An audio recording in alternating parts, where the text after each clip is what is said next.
right, great. So, thank you for joining me today for the interview. For everyone that's starting to jump in, this is Councilman Rolando Lavaro, Councilman at Large.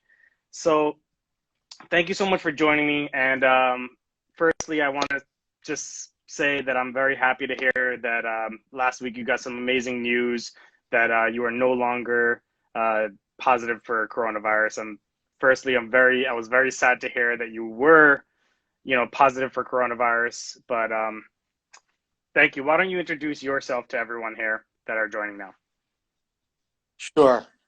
Well, Javier, thank you for having me on, and it's really it's a pleasure, and I appreciate all of your words of support, reaching out to me when I was ill, and all of the support that I got from a lot of people.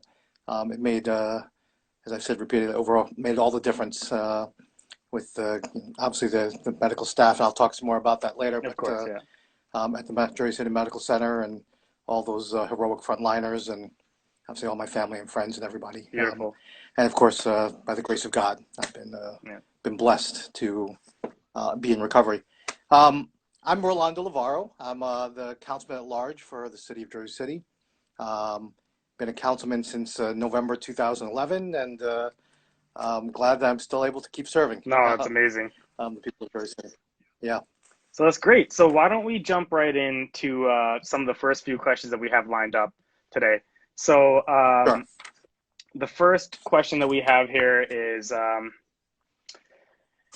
I guess the biggest question that's on everyone's mind is, do you have any idea as to when the city might open up? I know that the mayor recently mentioned it's going to be a slow and gradual process once we do, but what does that mean, and what have you thought, and maybe if you've discussed with any other members of the council?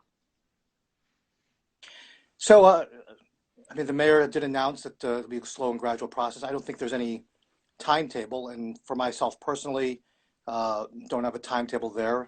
Obviously, following the governor has a lot of authority around this in terms of when Of municipalities course. will, when the state of New Jersey will be able to reopen their economies in that sense, and so people will be paying close attention. I'll be paying close attention to where he goes on that, and from the messages I've heard, it's he's not looking to rush into it. We're not going to be like Georgia and Florida and Yeah. Oh my God. others and opening Don't get me things up started. immediately. I know. It's scary what they're doing It over is. there. It's terrifying. But I mean, they make their choices. I'm not in their world and their environment, but just knowing what we've dealt with here, I think it's probably a little too Well, early for them. they I would think have they would have been we'll lucky see. to have you as their council member. I'll tell you that much. I will say, so I think the threshold for reopening is, can we keep people healthy and safe? First and foremost, I know the economics are on everybody's Yes, mind, and people are hurting in their pocketbooks, and um, being able to pay their bills and keep the lights on, of the course. food on the table, and then everything else, and completely understand that. But I think lives are more precious than that, and so um, and we'll all manage through that, and we'll support each other in dealing with 100%. those challenges. Completely But agree. so I think that first thing is, and we can talk about some of the um, requisites I think that will be necessary, or some of the guidelines I think that need to be followed to ensure that we are safe, kind of moving forward, and then it becomes a question of how do you do that slow and gradual process of reopening. Um, and I think a lot of that still has to be worked out at this point, and what goes first, and how we begin to unfold our economy. All right, cool. Thank you so much for that. All right, cool. So, and another question is, we had such a vibrant, you know, scene in Jersey City all together, right? We were really thriving just before all this kind of happened.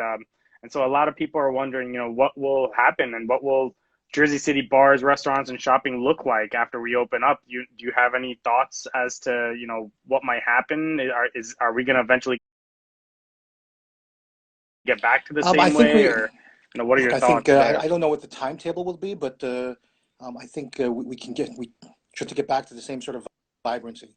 Uh, I think after this virus comes and passes, I mean, I think life is going to be changed for everybody we can't even imagine right now. So our day-to-day lives, where people will be That's true. going, whether they'll stay here in Jersey City or whether there'll be folks migration and flight and things like that going on, not just Yeah. here, but from other parts of the country. And maybe they're coming over here. I don't know exactly. Yeah. But we'll see what those kind of patterns and how that Yeah. all unfolds. I think when we look at restaurants, I think the mayor announced about in terms of opening up restaurants, maintaining 50% capacity, similar to what they were doing with that the governor put out there for supermarkets and other retail outlets in terms of essential work right now. Same standard to apply there. Yeah. That makes sense to me. Yeah. At the same time, if small restaurants or smaller businesses are reopening and they're only at 50% capacity, then, is it financially feasible for them to reopen? Yeah. Yeah. So That tough really cuts it down. we really have to take a look at Yeah. that more closely. And I think the mayor also proposed like opening up some of the streets to make them more, at least temporarily, pedestrian plaza-like, to give them more. That's a very good point. It's a good That's a idea, I good point. think, on its face. More seating. And gives them that opportunity while maintaining social distancing. Yeah, I was Yeah. thinking about that. Walking down, yeah, like walking down Newark Ave, I was just thinking that there is space outside some of these restaurants, and I'm sure that some of these places are pretty small inside. That's Yeah, a really great I think it's definitely great something idea, I that's think. doable. And doing it on main thoroughfares and kind of business districts as opposed to kind of if there's a restaurant that happens to be in your neighborhood because they were grandfathered in with the zoning. I don't know, we want to close that street down. Yeah. Yeah, I know sometimes. Exactly. Shout out to Lycos. I do too. I do. I'll have to talk I to them love about that and Lycos. see if I miss them so much. Oh gosh. The neighborhood may like it too. I don't know. Everybody loves I know. Lycos. I There are know, other things that need seriously. to happen as well in I order to know, make it's so good. kind of The a Italian back food. Oh my of, God, I'm missing it. are we going to meet the health and safety standards that we want to see is to keep people safe until we know that Yeah. that if you have antibodies that's effective in dealing with, and that you're not going to have a recurrence, that if you can get antibodies or we have some other effective treatments and things like Yeah. that people have more certainty about. So some things have been done in other countries, like temperature checks, like in shopping malls and restaurants and things like that. Wherever you go Yeah, into a I've noticed that. place, if the business would do some sort of temperature checks to see that, maybe raising the standard of cleaning and making sure that things are more higher standard of disinfecting and things of Yeah. that nature. Yeah, I'm guessing health checks are Yeah. going to be. Yeah, I'm guessing health checks are going to be Right. much more strict. Much So stricter we'll have to look at on a again, lot of that's these an impact of places. the city budget to make sure we have Okay. Well, inspectors and other folks to go out there to do this kind of work. And so there's challenges there. What I yeah. thought that we could do also, I think what's really important, whether it's for the businesses or just for individuals to go back to work at larger numbers and going back to school and other things, is improved testing, right? So we've certainly improved in the area and in Jersey City as well, and we've got multiple testing sites. But I think you need to have still better testing, like rapid turnaround testing, right? So you can test somebody immediately if they show symptoms or if they show a temperature even, and be able to get them out of the public space and into quarantine if necessary, to test them immediately to see if they have contracted the virus, and then if they did, then to quarantine them immediately, right? They do that in, again, other countries, most of them being Asia that I'm aware of, but there may be like Czechoslovakia or other countries that have had some good results with regard to the efforts that they put out there. And then, there are the other things that we need to do that I've been advocating for and will advocate more publicly around it is, while I think a lot more people are wearing masks, I think everybody should be wearing masks or some sort of face guard of some sort, Yeah. to not just protect themselves, although most of the masks don't even really protect you very well from others. I mean, it's intended to protect others Yeah. from you in case you have symptoms, right? So I think we need to make sure that that's in place. Yeah, and I feel like if everyone's kind of wearing it is actually working in a way that, a lot of people are asymptomatic. Where people out there don't feel anything, they're actually carrying the virus. It's tough because you have to go to the grocery store. You gotta get food, and some people could get exposed there, and by wearing the mask and gloves and Yeah. protective wear, I think that's a no matter when you're wearing it, I think it's always there to help. Yeah. Now, you brought up a good point earlier about some of these restaurants and shops that are struggling, and that brings me up to my next question. Other than what the federal government is providing, is there going to be any relief planned for local businesses from our city or from Jersey, New Jersey? Is there any way Sure. that we could help them Look, at a local level? we really have to get a handle on the depth of the need and just how much people are struggling, and individuals and businesses as well, right? So the small businesses, which are the backbone of Jersey City's economy, and some level, it's with the, as you said, the restaurants and the hospitality industry in that sense.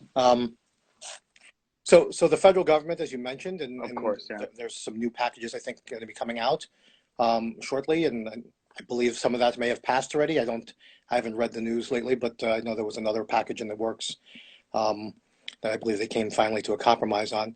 All of that first package of stimulus from the feds, my understanding is that money is now gone and applied for in the SBA. Yeah.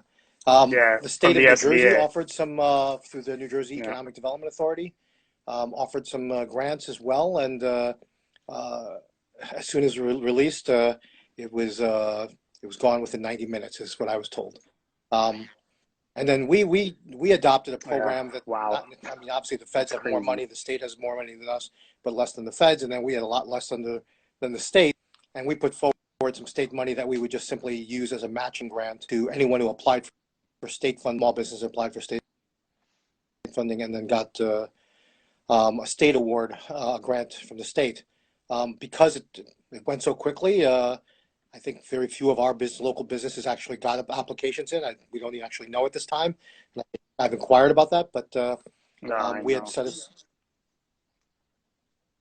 To be honest, I didn't even know that was available. I 90 minutes, it was gone. And it was gone within 90 minutes. That was disastrous. Wow. I think I was writing the email to send it out to notify incredible. People when my staff was writing it, I should say. By the time we finished it, was by the time you finished your email, it was gone. Send this out, like, it's gone. Oh my gosh. So, but my understanding is the state's working on another package potentially to try to provide it. I don't know the details, but that's the scuttlebutt in Trenton, I guess, that they are working on something. The other, and then the city, since we didn't expend a lot of the relief money, which we had $1.5 million, and really it's a drop in the bucket compared to what's going to be needed. But it's something, and we're going to, of course, I think, look to reallocate those monies, because a lot of that was not used since it was relied upon as a matching to the state grant. So what a match means is if you applied for that state grant and you got $5,000, we were going to match it with another $5,000, so that you would have $10,000 total. So we probably, we don't know what the numbers are yet, but we probably didn't expend. I'd be surprised if we spent over $250,000 at that point of any of that funds. Be very surprised, actually. So we would probably still have 1.25 million at this point. A decent amount. And so we can do that, and then the mayor put together a relief fund, which I think has generated over $3 million, and they're still continuing to raise money. It's still to be determined as to how that'll be spent. I think some of that was going to go to individual relief, a good portion of that, and to individuals struggling and so forth. All right, cool. Sorry, we lost you for a second there. Yeah, you're back. So I think I'm not sure where I left off there or where I got cut off, but I was talking about the. Well, you were mentioning about how a lot of that is going to be going towards individual relief. So and that's kind of where we started cutting. Conversation about losing you. How to allocate that money and whether some of that should go to small businesses, and certainly will be a part of that conversation and find a way to and see what's the right mix. I think a lot of it has to do with us assessing the need first, right? So, and figuring out where the need is and among the small businesses. I mean, there's just going to be need everywhere, and we have to figure out how much of it there is, and across the board, and different, whether it's individuals, small businesses, and so forth, and then figuring out how to allocate that fairly.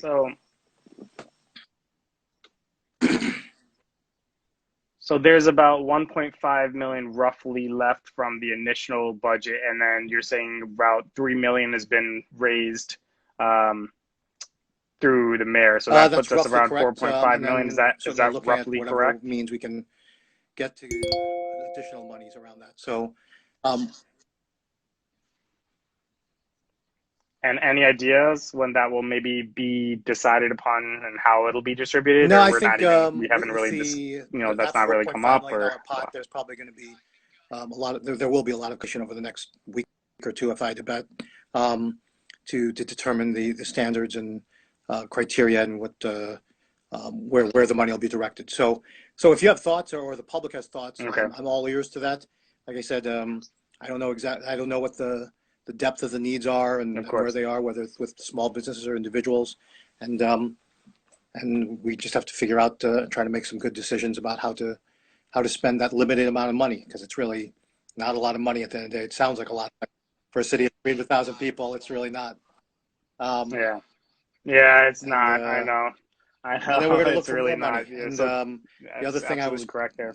saying before So getting cut off was that what I'm doing right now is reaching out to private banks and seeing if we can leverage some of their resources um, in a way to be able to help particularly small business as well as individuals. And so more to say about that. And then the city has our own budgeting process and we have our budget issues. Um, and so we have not adopted our city budget yet. And you know, I've said this in recent council meeting that I recently had started reattending, and that we need to look under every stone at this point and take nothing for granted. There should be no assumptions of uh, that we're just continuing business as usual, because there's nothing usual about our business these days, right? So we need to kind of yeah, there's no yeah, usual business anymore. It's a business as usual. there's the new normal, as people keep talking about, No, no and usual we need to business be able to anymore. adapt, and so we're gonna have to be incredibly Yeah, flexible and that's figure true. things out. So for example, right now I think that the mayor talked about um, rescinding the arts referendum. You've heard about that, the arts tax referendum, which if that had passed by the voters, it would have raised approximately $800,000, and that would be allocated to the arts. Um, he rescinded that because obviously there's taxpayers have to pay for that, Hmm. right? At the same time that those monies, Yeah, if one looks at the legislative authority around that, when we enacted that, um, they are dedicated to the arts, but the legislation is also clear that it says if there's an emergency, if the municipality has an emergency that requires the funding, you can reuse it. This definitely qualifies. Yeah. I mean, this definitely qualifies. Yeah, I mean, yeah, I'm Yeah. assuming there's going to be a lot of difficult decisions that are going to have to be made over the next months, years, who knows? Hopefully shorter rather than longer. Which brings me again to how are we doing against coronavirus in Jersey City? Yeah. Is there any So end in I think sight? there's Is there talk that is there any we're improvement? flattening the curve here in Jersey City, as well as the state of New Jersey, and in the area, the tri-state area, in that sense. Um, I don't know that there's any definitive data, and I mean there's data suggesting that, but I don't know that folks can say definitively that we're on that downward trend. There's different data that's where increases are declining, like the number of hospitalizations or number of deaths, the percentages are declining, but the actual numbers haven't seen gone in the opposite direction as far as I can tell at this point. But Yeah. I'll have to look at the data again. Um, so I think there's obviously improvement. We have about I mean we're testing at a good rate. The city has uh, opened up its own testing sites, and we now have three. Although there's really only on any given day there's probably two sites, and they cover different parts of the city. It's the south side at the Mary Okay. McLeod Bethune Center, in downtown at the Marin Boulevard, the old fire headquarters. Yeah, Yeah. Yeah. I actually pass by it often. right. The one downtown. And so It's right near we're the mall testing, and near the and firehouse. so Yeah. you know we're making progress. I think the numbers are showing that while there's still too many cases and there's um, too many people losing their lives, not just in Jersey City but in the area and the country. Um, you know, it's if you can say that it's improving or that the numbers are improving, then this does seem to show some improvement, but I don't think anyone's getting lax about that or doing any cartwheels. Yeah, I mean, Yeah, still no time to celebrate, of course. I mean, it's still a scary number, and that is definitely no reason to jump outside and start trying to live a normal life. But I think that maybe staying home, it is hopefully making a difference here. And now we yeah, did lose someone recently, Councilman Yun, and it was very sad. I actually saw you spoke about him thanks. on Everything in Jersey City's page. It was beautifully said. Um, maybe if you want to talk about him, and then also, I've gotten a lot of questions as to, how will his seat be filled in a situation like this? What is the process? I know that, Councilman Yeah. Yun actually had somebody in mind. I So believe there was an article about it, well, but let me just why start don't with you take it Councilman from Yun here? and pay tribute to him. We've really lost a passionate advocate and a leader. He was a fierce fighter for tax fairness um, and for the Heights community and seniors in particular. Um, and I don't think what was said or has been said even in the wake of his passing is that of all the officials in the city, and this is not a knock on anyone, but Councilman Yun was the one ringing the bell the loudest about the coronavirus before it came, right? So I think part of that is attributable to the fact that his Yeah, wow. Korean roots and just his connections, and so he was aware of um, kind of the impact that it was having in Asia in that sense, um, and it seemed like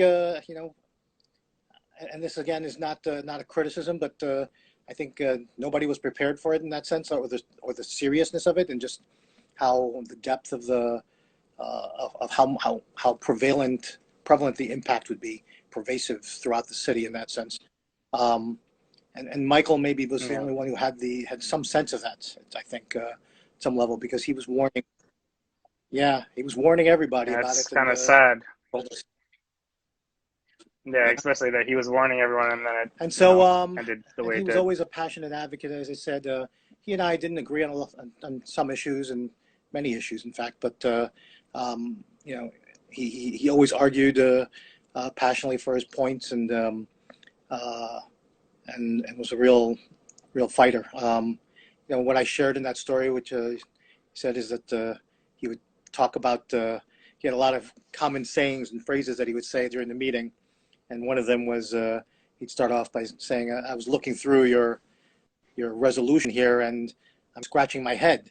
And whenever he was saying, "I'm scratching my head," that he was wondering about something, but it really was going to be a long meeting, and that he was ready for like This is gonna be a a long debate and a meeting. fight about the argument.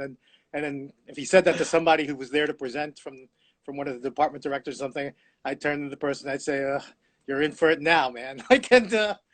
Um, and shaking my head and when they try to like debate or like say explain what their position was, Oh I'm gosh. like, just let it go already. Let it go. Like you're done. Like it's just concede the point and let it go. Like you're not gonna win this. It's Oh um man. yeah. I mean, that's amazing. He was he was a fighter for his people. I mean, that's really great. I mean, it's a good thing to hear. I mean, people have their differences, but I think that Yeah, everyone's doing what they think is best for their constituents. yeah. it's a really good story. I thought that was And funny the when one I other heard thing it, I but want to just it's good. emphasize with him that is he's Well, when yeah, I yes, reflect please. on and I had this opportunity to write a story for a publication, online publication. They asked me to share a memory about him. There was a time back in like 2014 raising money for a Philippine relief effort. There was a big typhoon that hit the Philippines, killed, I was looking back over the numbers, over 6,000 people, which it seemed disastrous. It was disastrous, but like when we look at the number of deaths now today here in Jersey City, it's it pales in Yeah. comparison. So um, when we look at that, when I say the area, I say Oh New gosh. Jersey, I should say more specifically. But um, so Yeah. when we were trying to raise money immediately, a lot of Filipino Americans trying to raise money to send to the Philippines as relief efforts. Um, we stepped up and raised some money. Myself and working with the mayor and other elected officials raised close to 25,000, maybe $30,000. Michael Yun pulled me aside one day as we were leading up to those fundraisers and said he wanted to help out, and he invited me to go on to a Korean radio station and make a plea for donations. And so we did that, and I'll cut to the chase about it. We made this, went to this radio station. I said something for about 5 minutes, and then he was speaking Korean, and the radio show host as well did it, and went on, and then we left.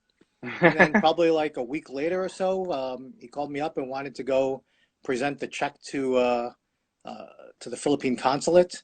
And then we ended up at the consulate with two checks, one for almost $25,000, and the second one for $100,900. Yeah, it was from their efforts. From his radio station, just from his efforts. Gave it to the radio station, and the radio station donated everything, and it was amazing. And I was blown away by that, and I still remember him saying to me then, because of the Korean War, how Koreans felt a great deal of indebtedness to the Philippines because they supported the South Koreans, I guess, in the Korean War. He didn't say it outright, but it was like this idea that he felt an obligation to paying it back, like paying it forward, right? That somebody made the debt for him. Yeah, and so when I think about him and his that's a beautiful story. If you hear him talk about a beautiful memory, how he fulfilled the American dream here in Jersey City, and how the city had given him so much, and this country had, and he just wanted to give back. It's almost like that was like a recurring theme as I thought about in his life, this idea that he was constantly paying it forward and wanted to give back because he respected his those who gave to him and his ancestors and everything like that gave him. So amazing. And as I said, think about it, it's something that I'm going to take back with me. Yeah. Thank you so much. Thank you for that story. Sure. No, thank you for that. That's a beautiful story. That process. So, So yeah. Yeah. So there's no formal process. Unfortunately, there's never been in the city historically. By law, the law literally says the council shall make appointment within 30 days. If somebody should resign or from office or vacate the office. And so we have 30 days, which is till May 6th, which is our next council meeting. And so the council can make an appointment, but historically, the mayor has always put up a nominee. And I say always, I only know probably going back to Mayor Healy. That's been kind of a tradition, but I don't know exactly what happened before then. But the law is very clear about it. Any council person can put up a nomination for an appointee to fill the seat.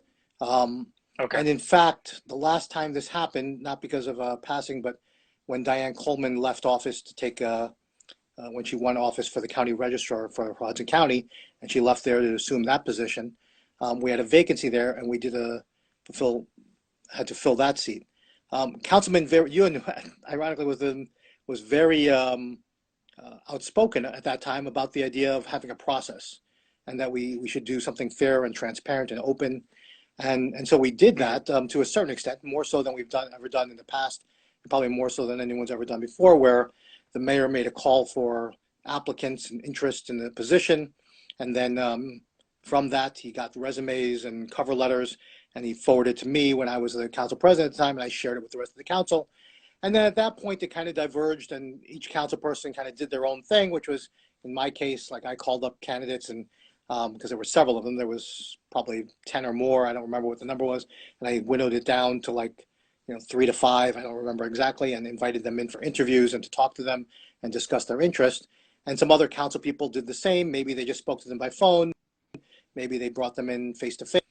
I remember back then that Councilman Yun put together a committee of himself, Councilman Bogiano, and then the Ward B Councilman Chris Gadsden, and they jointly interviewed candidates and then decided that they would be, as a consensus, come up with some sort of slate. So so I talked about that with the rest of the council, and that we do some transparency and openness in the process, and in fact, in that story that you referenced about who's the front runner and so forth on the seat, while I said some nice things about one of the one of the individuals who expressed an interest in the seat. There are 4 people who've expressed interest in the seat at this point that I'm aware of, or formally expressed interest by sending myself and other council members or their resume. There may be more that I'm not aware of, but those are the 4 that I'm aware of. And one is Sean Connors, another is a woman by the name of Jocelyn Patrick, who's the Riverview Neighborhood Association president. Another woman is, her name is Cynthia Hagianis. And then the third is a young man by the name of Patrick Ambrosi. All of them great, kind of doing good work in the community up in the Heights and have done that historically over the years. And so it's my intention to kind of meet with them virtually and gauge their interest and kind of get a better sense of what their interest is and what their maybe where they stand on some of the issues and concerns. And for me, I recently shared this is that while I may have some, I know all of them, and I may have some personal relationships and may like some people more personally than others. I'm really going to be looking at this differently because we've got a whole new world ahead of us, right? So my feeling is I need to know that you're going to bring some new ideas and some thoughts to this to the table here. I am not looking for someone to necessarily not to be a rubber stamp for me or for any other politician, whether it's the mayor or anyone else. Independent thinker who will bring some good ideas, and if they can have some right now to share with me, I'm happy to listen to them, whether they're a candidate for the office or anywhere else. But somebody who will also recognize that there's an urgency now to get things done because people are going to be struggling, and if we don't take urgent and drastic kind of action to meet the needs, then I think we're going to fail, and that ultimately we'll just see things worsen over time. So we have a chance to do something special, but at the same time, there's an opportunity. There's also the possibility that if we make some bad decisions and choices, that we could exacerbate problems. Yeah. So it could have a long-term effect. Yeah. No, I understand. So again, as we said before, no decision is going to be an easy one. But thank you for walking me past that and through that. Now, as some of you may know, maybe some of you don't, our councilman right here, Rolando, actually did have coronavirus himself. He went through, a tough time, and luckily last Friday he got tested again and got a negative result. But there's not a lot of information out there as to what some of the effects are when you actually have it. And if you could just share your experience with us, that would be. I began or felt like great. I was exhibiting some sort of symptom in like mid-March. It was shortly after our last council meeting, and we had just really in the city, but also in this country, just started looking at sheltering in place, and there were all these orders to like start closing down things, and as well as events of like larger numbers of people and canceling events and things of that nature. And so what I had at that point was just kind of a scratchy throat, and it could have just been allergies for all I knew, because I have allergies. I use Zyrtec daily to like deal with my allergies. But I also had a low-grade fever, and by low-grade fever I mean like 99-ish or so. Like I didn't break 100 at that time, and but I was a little watching the news and just following this stuff, and I'm getting a little paranoid in my head, and said, let me go to the doctor and get myself checked out because I'm not sure what this is. So when I went there and they did the screening questions, they checked, they ask you if you've been in contact with anyone who's had COVID-19 or coronavirus at the time, and have you traveled outside of the country in the past 2 weeks? I answered no on that. They asked me about any symptoms. I didn't really have anything other than like, I got a scratchy throat. I said but physically I felt fine, right? So, but it was mostly out of precaution. And so the doctor saw me. They did some sort of test. And at the time I thought maybe they're looking at coronavirus, but it turned out it really wasn't. There wasn't a coronavirus test, and I didn't pass the criteria. I'd find out after the fact, or I'd realize after the fact. And what I got was a strep throat test. And they told me I had strep throat. That's what they told me. Which I didn't realize that because it just wasn't that bothersome to me at that point. And so they gave me some antibiotics and told me to get some rest, right? So I did that and went home.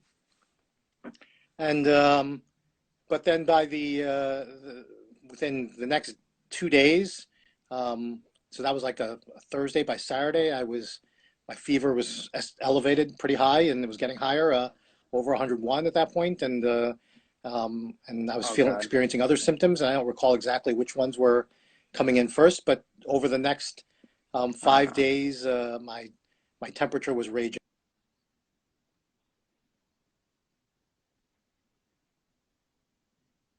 Body aches.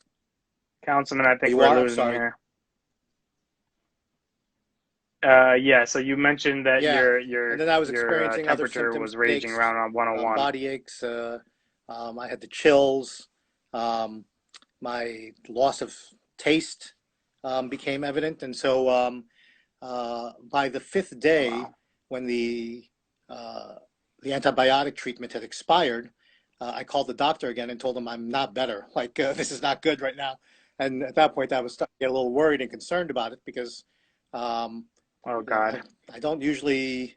I mean, when I get sick, and because I have a history of asthma too, that's part of my concern, right? So, and I knew that this thing like affects your lungs and whatnot, right? Your Yeah. breathing.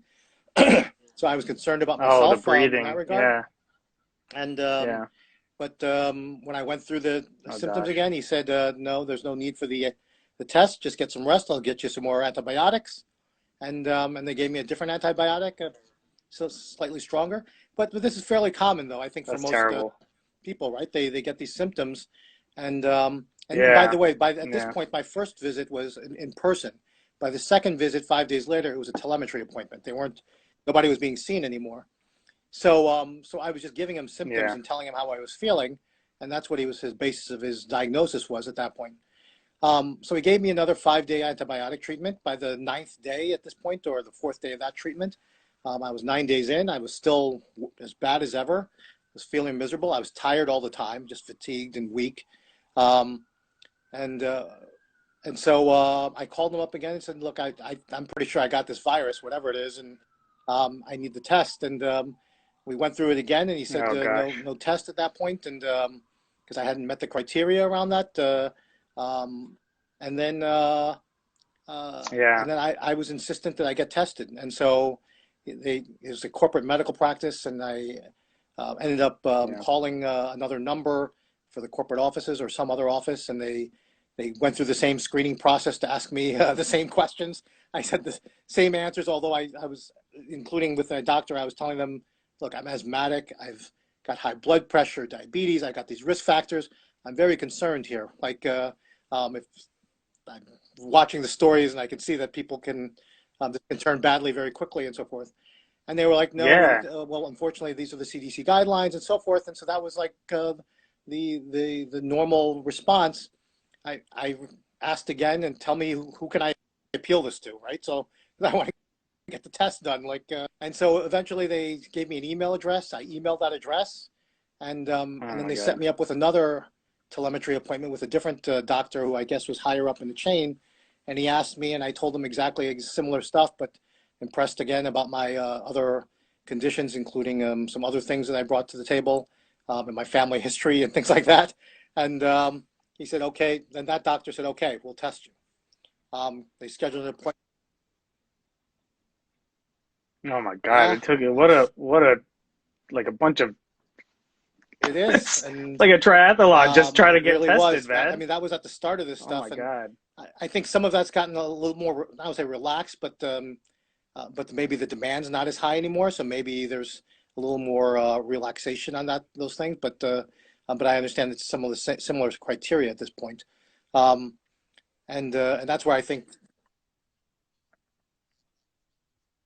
Is it this hard still for, let's just say, a Jersey City resident to try to there get are certain tested? Do you think it's exceptions right now still that I that think they're hard? making. So, for example, um, if like the city has been testing all our first responders, regardless of like um, their symptoms or not, right?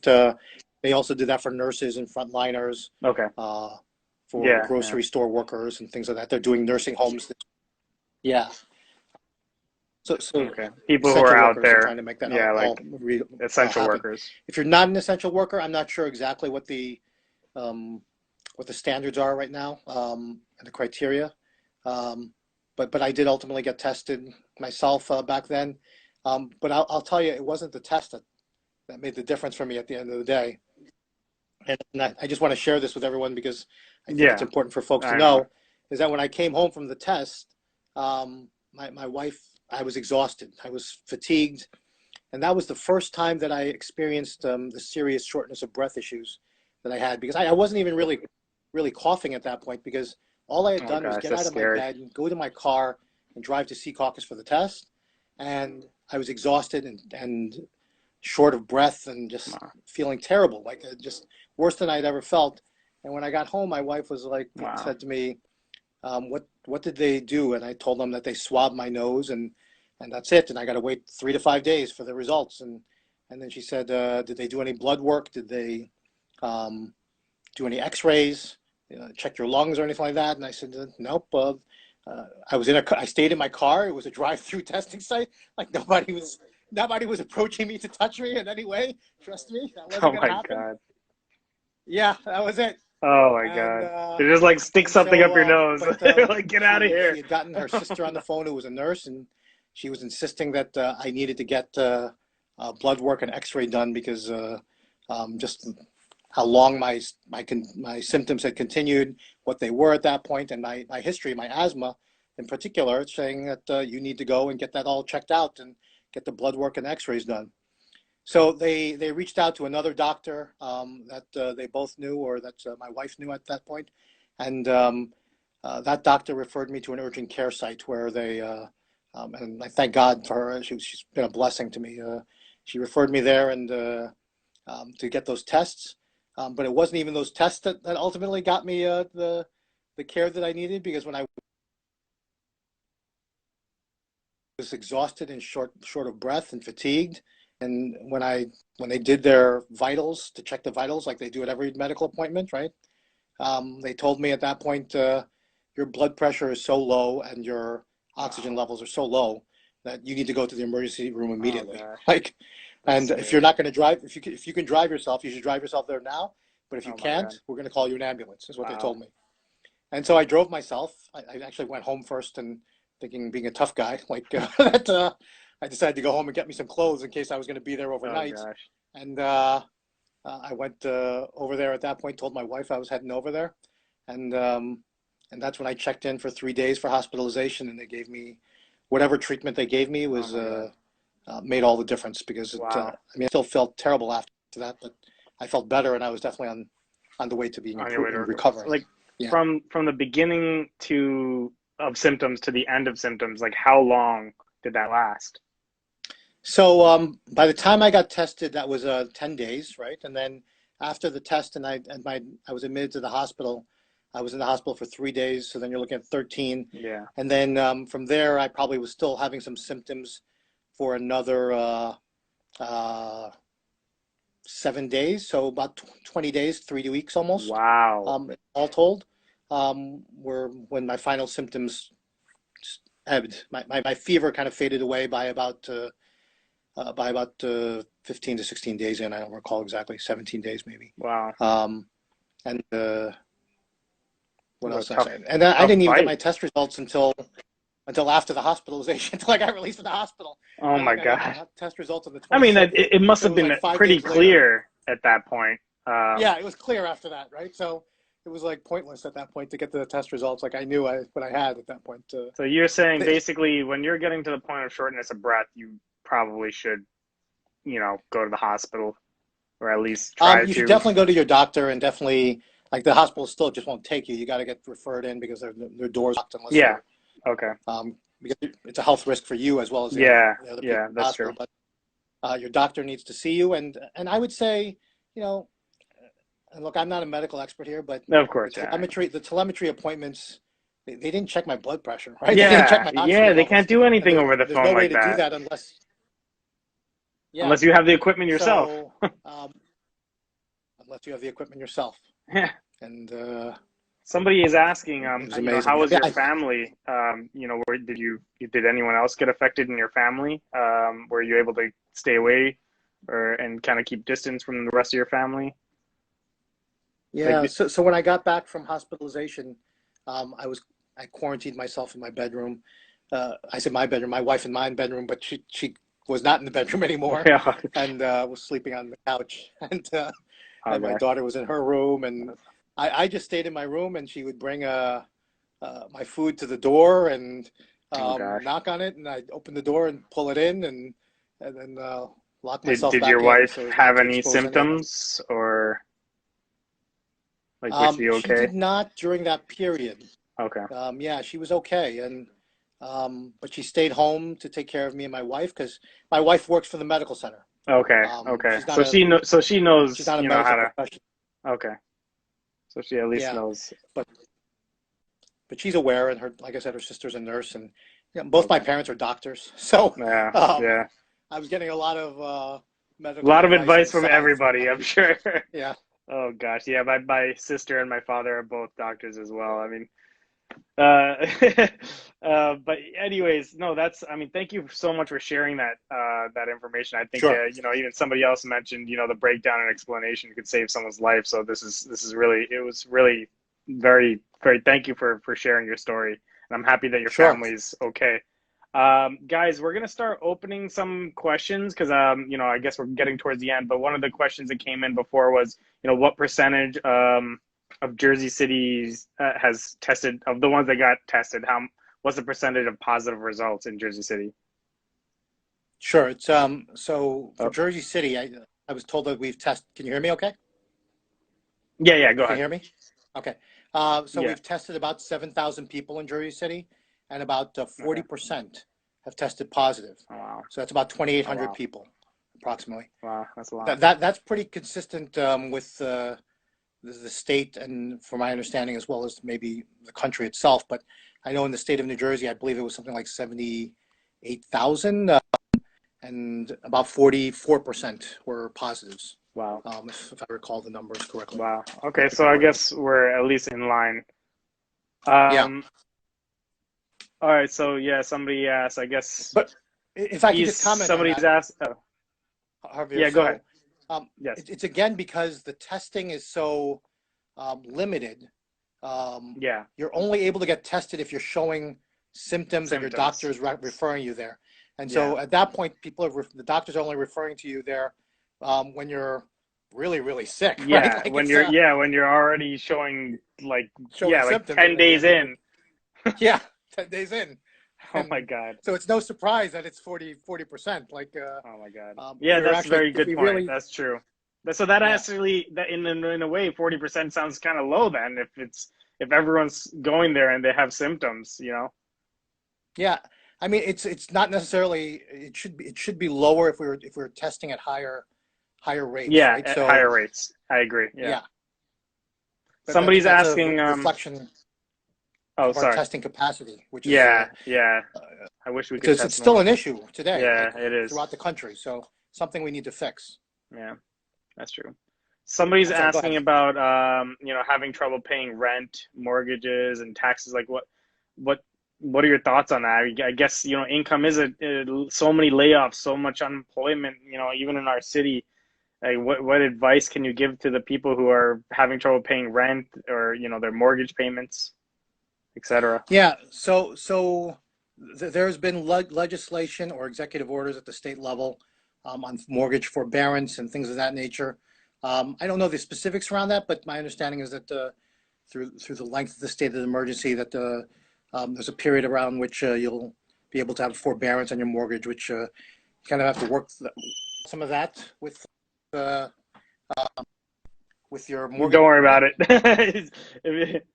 Yeah, yeah, Yeah, yeah. And so you got to work that out with them to figure out yeah. the I details of mean, that. But I my won't understanding lie. is they will do that. I won't lie. It is a very difficult process to get the mortgage forbearance. At It least, is. I mean, I myself was looking into it for just, for my property, and I still haven't heard back from them. It's been since before we got into this situation. So it is what it is. But I'm sure there are things held back and around. But I mean, look, luckily I'm in a good position to be able to take care of things. But yeah, there are a lot of people out there that aren't, and so it Yeah. is a little scary time. Guys, feel free to ask questions right now. And as you guys do, the councilmen will take those questions. Another question here is Can I just, yeah, Javier, just yes, address the rent issue? sure, yes, please. Um, so there are there is the law is now, or executive order. I don't recall exactly how it was effectuated. It was done while I was sick, actually, I believe. But that there are rent no evictions Yeah, or foreclosures, right? So no evictions for renters and no foreclosures during yes, the time of this state of emergency, yes, this COVID period. At the city level, we're actually right now have introduced the legislation for rent freezes, okay, so that there can't be increases of the rent during this period of this state of emergency. We actually had to, Councilman Solomon introduced the legislation, and I was very supportive of it, but we had to amend it because there was some concerns about how long some of us keeping it frozen for an indefinite period yeah, of time without yeah. knowing exactly how long At it's least going to last, there's some and time so forth. period. Yeah, We amended it to put in August. I'll be frank with you. I disagree. I think I mean we're all in it yeah, together. Like we yeah. keep saying that, and so we want to make sure we take Of care of course. everyone and move everyone along. And so part of that argument was, well, the homeowner or the property owner who has to pay the mortgages or pay the property taxes, they still need that renter to Yeah, pay rent. And my argument to that is that renter's still going to pay rent, but they can yeah. only pay whatever they It's can such a afford. Like tough at the end of the day, situation. they can't, you know, you can't extract what is it? You can't extract Yeah, milk like from a if there's stone or nothing something like that, there, right? So, um, yeah, that's tough.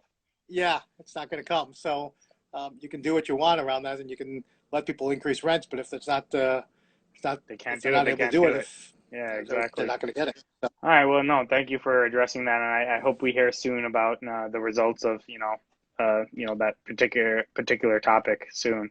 Um, Now, yeah, I've actually spoken to some other city officials as well, and a lot of people are mentioning, that there's some big budget issues in the city, especially the school budget and, just the budget in general. I've heard that there might possibly be some layoffs as well. What are your thoughts on that, on all those? sure. So, the school budget got approved, and it could still be amended. I think it was approved by the county superintendent. The schools, I believe, it's my understanding that they Okay. could still amend the budget at this point. At the time that the budget was first introduced, it was just prior to the coronavirus breaking out, and then it was submitted to the state. I don't know the exact timeline around it, but it was right at the start or right before. And and so at the time, I was supportive of that budget, provided that the city was able to. So let me just take a step back. Your Yeah. individual tax bill is made up of three portions, right? So, and this is very simply put together. It's approximately 50% city, whatever the city is charging you as a tax levy, and then about 24% from the schools, and about 25% from the county. So that makes up your entire tax bill, um, generally speaking. And so the school portion was going to be increased significantly, and then but if you were able to reduce the city portion by a meaningful amount, you could offset the increases from the Okay. that the schools made. Right? Does that make Yeah. Well, sense?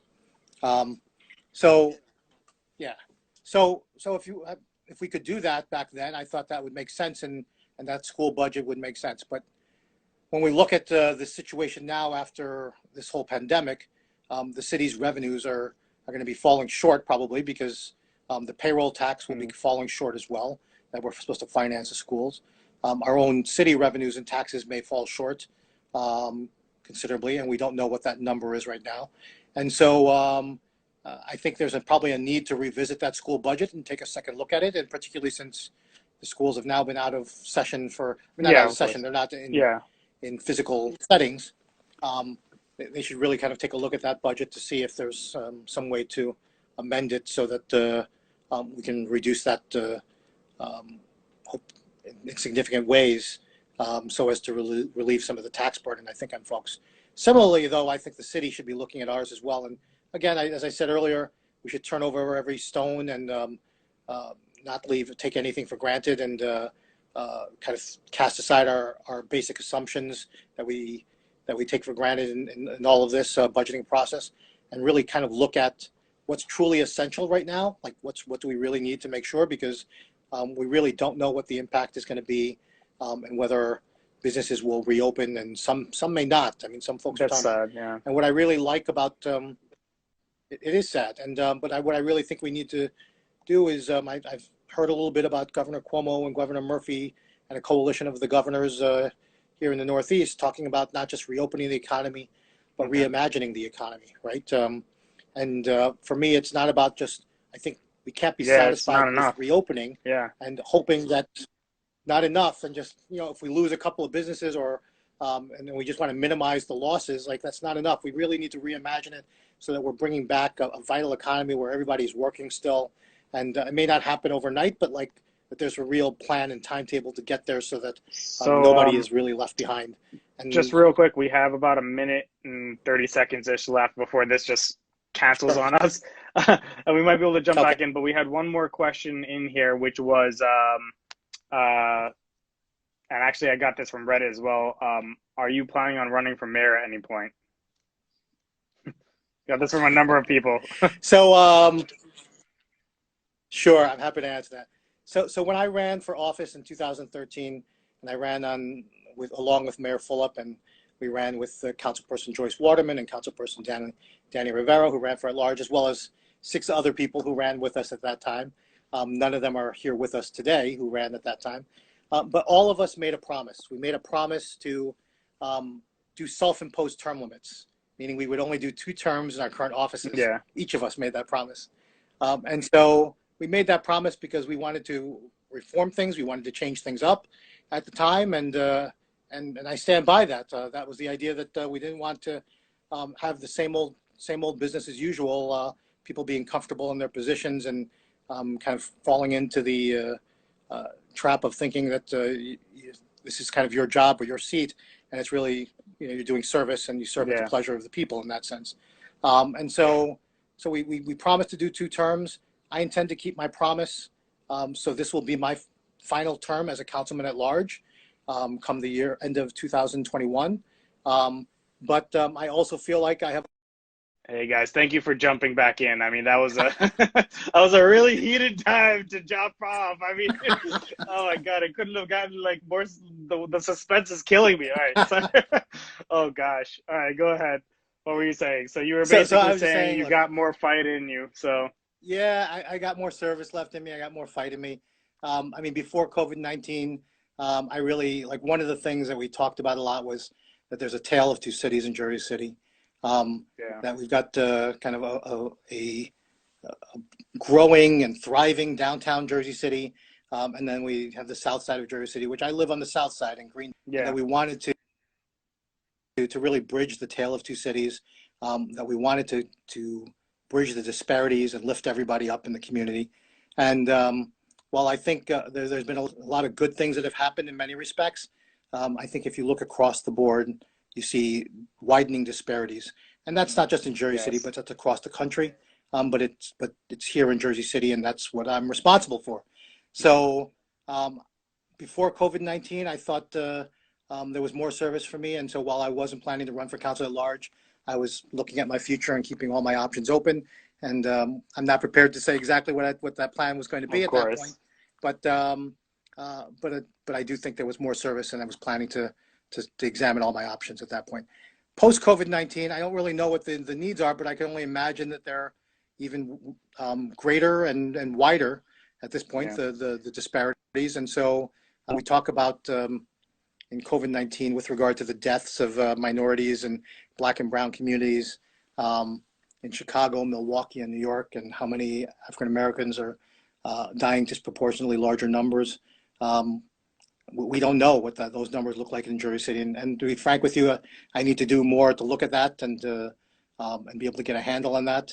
And that's going to be my intention and goal over the next couple of weeks and days, actually. And among all the other responsibilities we have to do here. Uh, so I'll be assessing that and seeing if where Jersey City stands and what the community really needs, and if I can be of service and I can really meet and be of help to others and make a meaningful contribution, then I'm going to do it in whatever role that makes sense. Okay. So Yeah. not, I'm guessing there's a lot more to think about. I'm not gonna force Yeah. the topic, but I'm guessing you're gonna serve the community in one way or another. I guess I am. that's what I'm definitely taking from this.